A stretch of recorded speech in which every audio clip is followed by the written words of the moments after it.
What up, everybody? It's the Alex Leak and Friends NFL podcast, back for another week. We're going to do the NFL Super Bowl preview this week. I've got David Stoyo with me in Canada. Let's talk some football, boys. And we've got a special guest on, former MSU and NFL linebacker and current Ottawa Red Blacks linebacker, Darien Harris. How's it going? Darien, thanks so much for coming on. For those of you that don't know, Darien was tied with the most career games played in MSU history with 54. He was a two-time Big Ten champ, Cotton Bowl and Rose Bowl winner, and played in the 2015 College Football Playoff. He was undrafted in 2016 and signed with the Cincinnati Bengals. And they cut him in training camp, and the Bengals defense would probably be much better off if they had kept you around. Yeah, but everything kind of happens for a reason, and I couldn't be more happy and thankful for my time in Cincinnati. Learned a lot, especially from the linebackers that were in that room. So I was really thankful for that opportunity, and I'll be able to take the experience I had there throughout the rest of my playing career. Nice. Do you couple questions I want to ask. Do you have a favorite NFL team?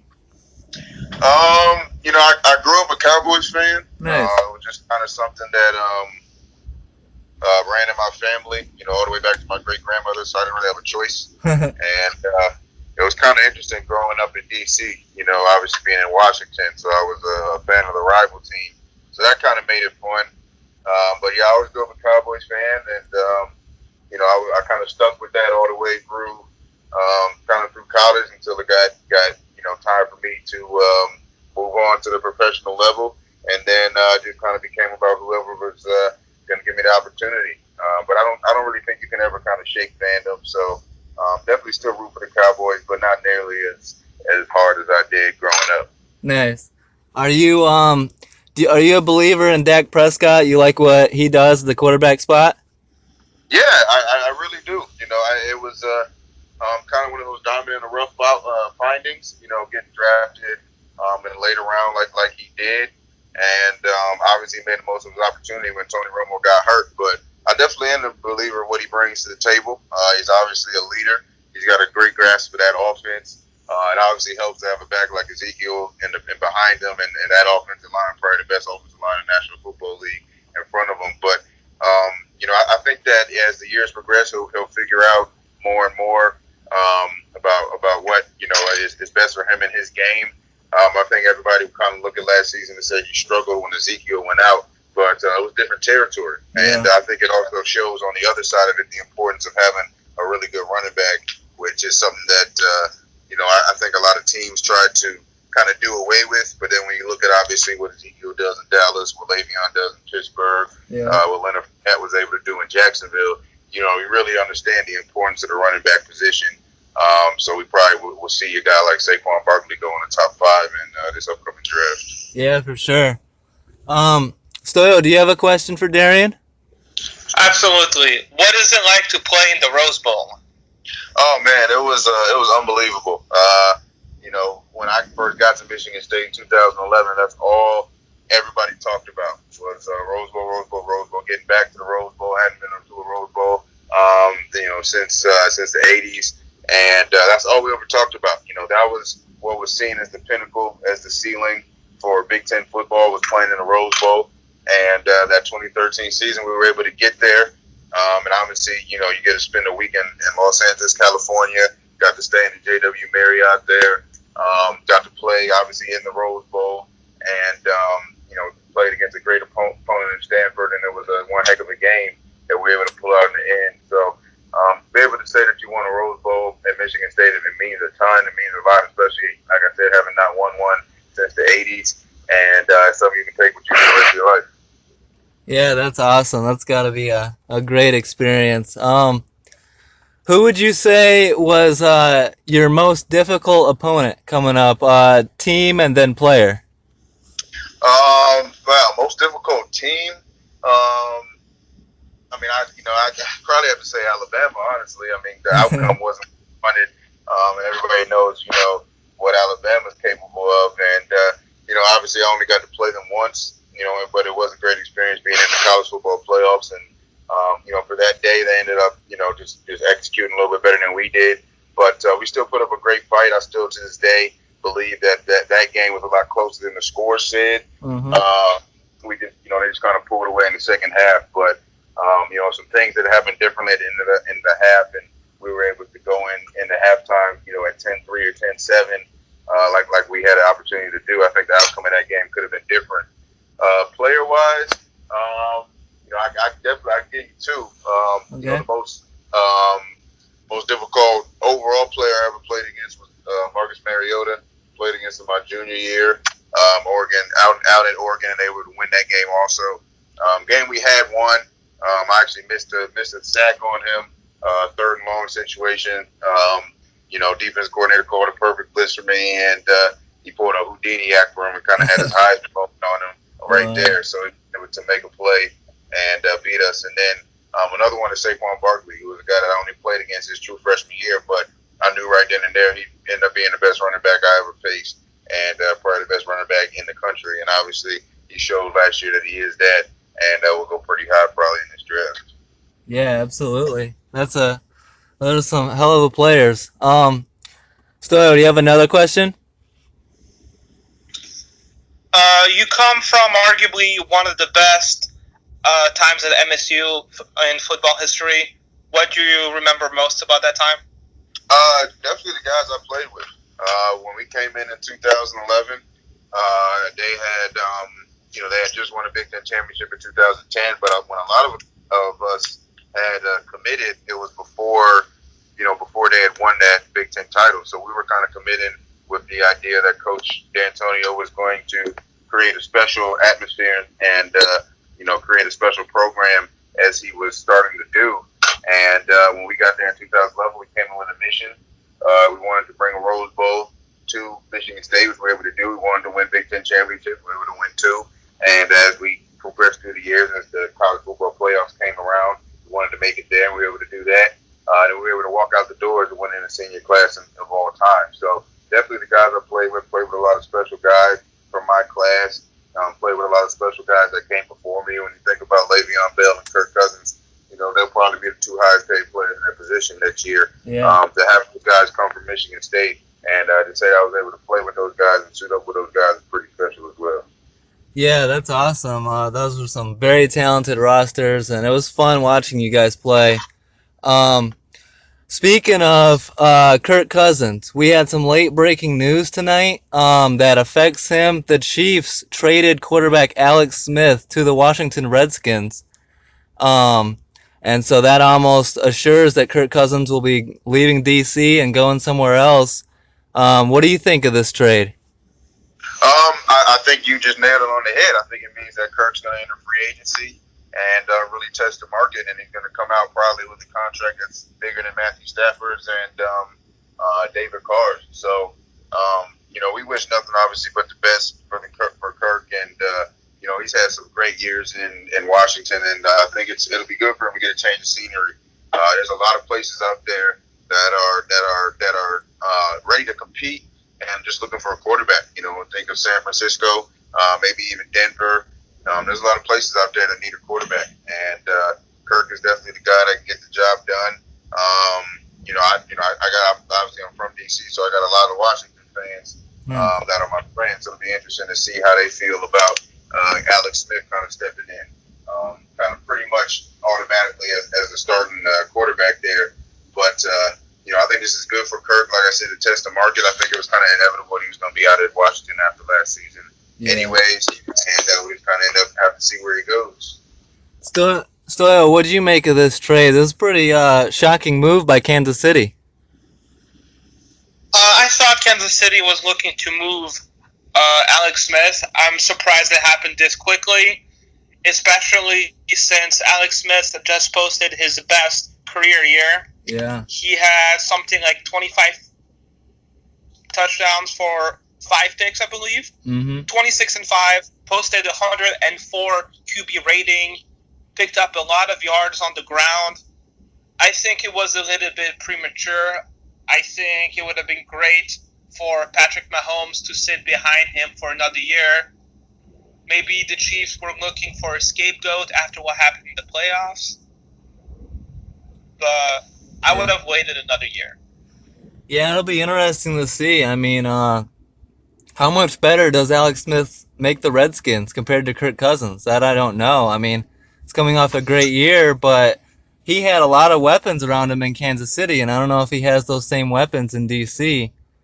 We'll have to see what they do this offseason. Another team looking to get a quarterback was the Broncos, and their VP John Elway says, quote, anytime you have a draft pick, they have the 5th overall pick. Anytime you have a draft pick that high, you have to make them count. We've got a lot of picks, so we have the ammo to make a trade as well. Darien, if you were running the Broncos, would you bring in a veteran quarterback like Cousins or maybe Eli Manning? Or do you think that it would be best for them to draft and go like Josh Allen or Baker Mayfield? I guess it depends how high you think you can move up in a draft. Yeah. But a team like Denver has, their defense is set. Obviously, they won a Super Bowl basically with that defense. They had a Peyton Manning, but they had an older Peyton Manning. That defense, Von Miller and those guys won that Super Bowl for them. So most of those core guys are still there. Their defense is still extremely talented, and they still got weapons, especially on the perimeter on offense. You think about Demaryius Thomas, Emmanuel Sanders, guys like that. So to me, I would go after a veteran quarterback, younger veteran quarterback at least. Somebody like Kirk, I think would be perfect to step in and really put them in prime position to compete again for a Super Bowl.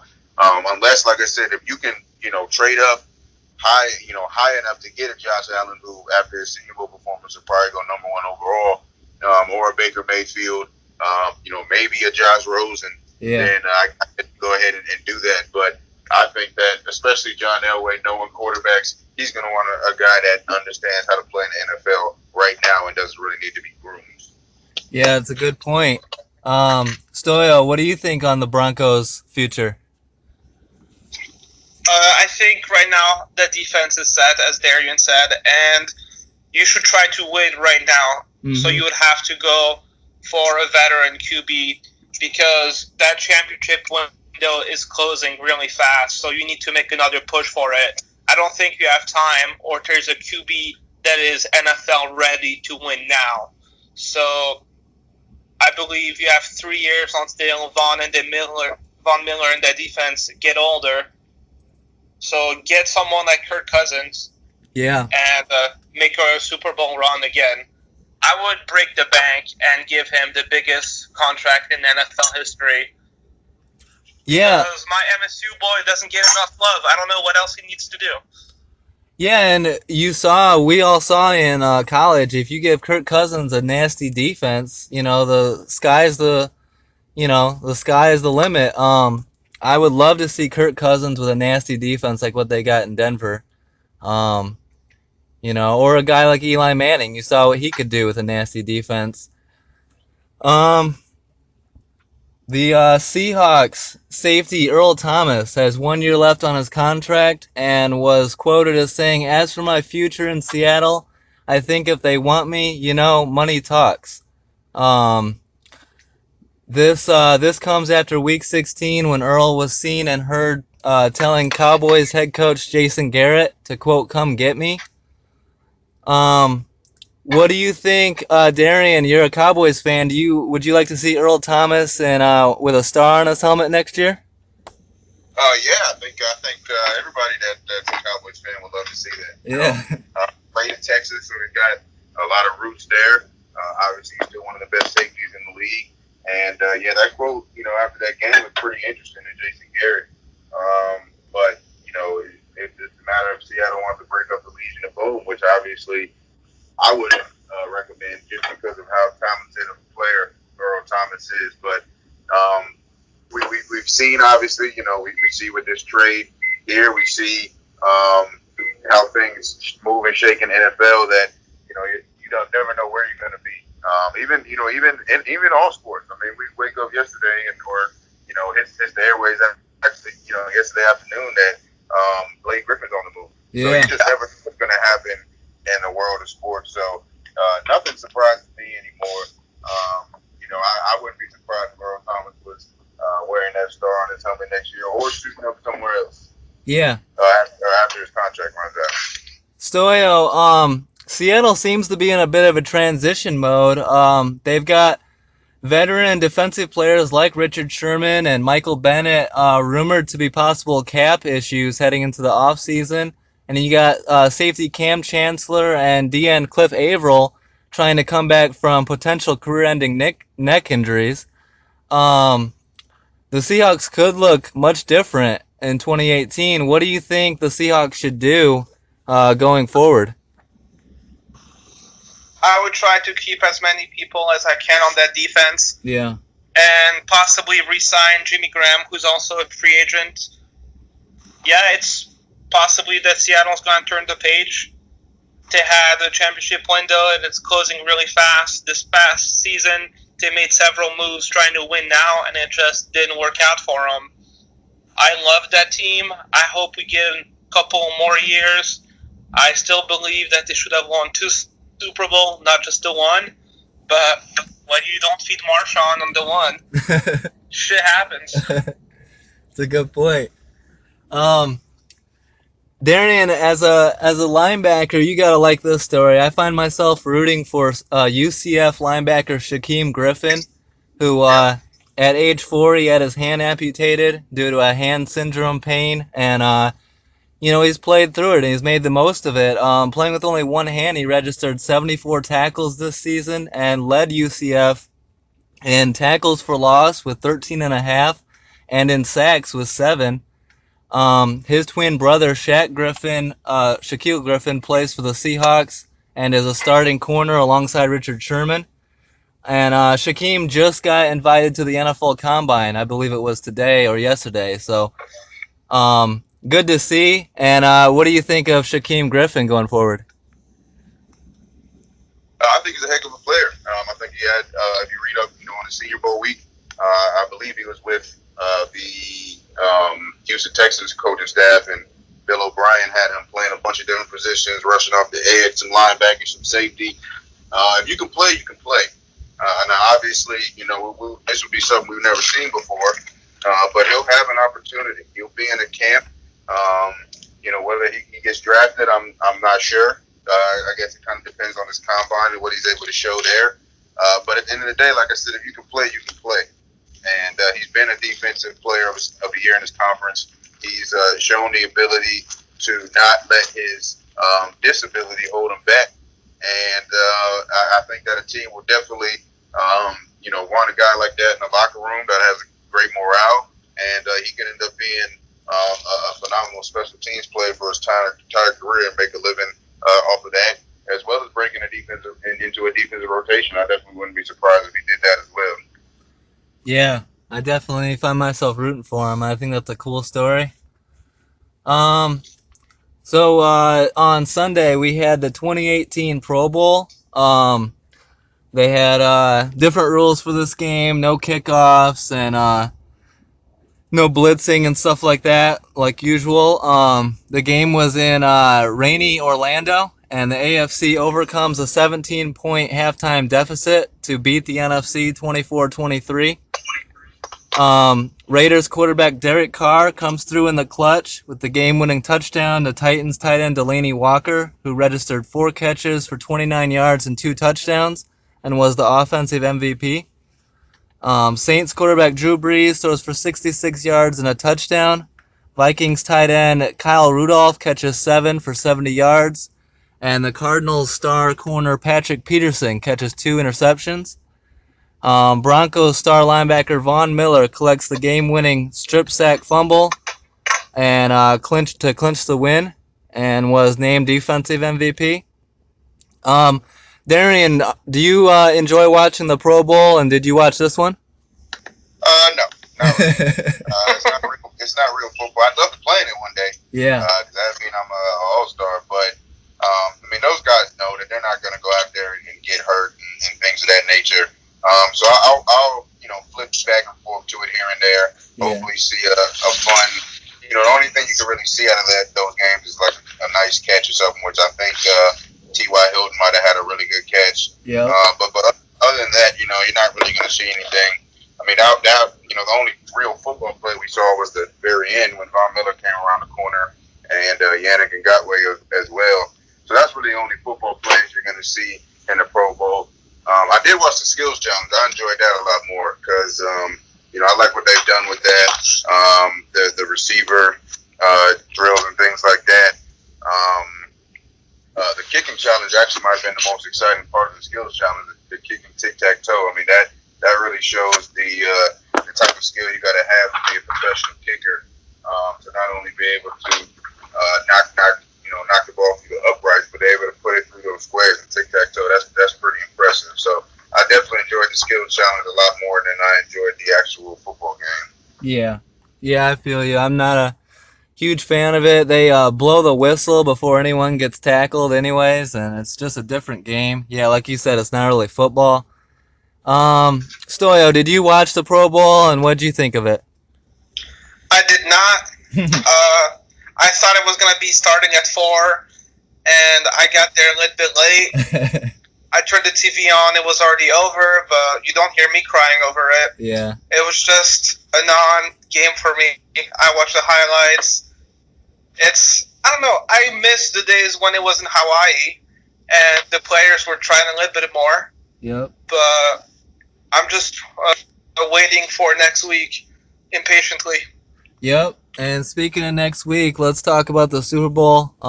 We all can't wait for the Super Bowl. It should be good. Darien, do you think that the Eagles have a shot against Tom Brady and those Patriots? Oh yeah, they definitely have a shot. Any football game, any team has a shot. And the Eagles have had a phenomenal year. They have the best backup quarterback in football, and I think that's obviously helped them out a ton. That kind of speaks for itself with having a guy that can step in for the guy that was going to kind of walk away with MVP honors if he stayed healthy. He still has the opportunity to win it even though he got hurt. So they definitely have a chance. Their defense is incredibly stout. They play great defense. They have a running game. LeGarrette Blount, obviously, is a ground and pound guy. Jay Ajayi was a great trade they made. Corey Clement is a great third down back for them. So they have the pieces there to win the game and to compete, but obviously they're going up against the Patriots. It's kind of hard to bet against Brady and Belichick and going into this and having them, especially after last year, they might even be more motivated to come out and not have to worry about coming back from down 28-3 this year. So I do expect a good game, though. As we progress through the year, these are probably the two teams that we would have thought were going to end up here after the first maybe 9-10 weeks of the season. That kind of held us through. Yeah.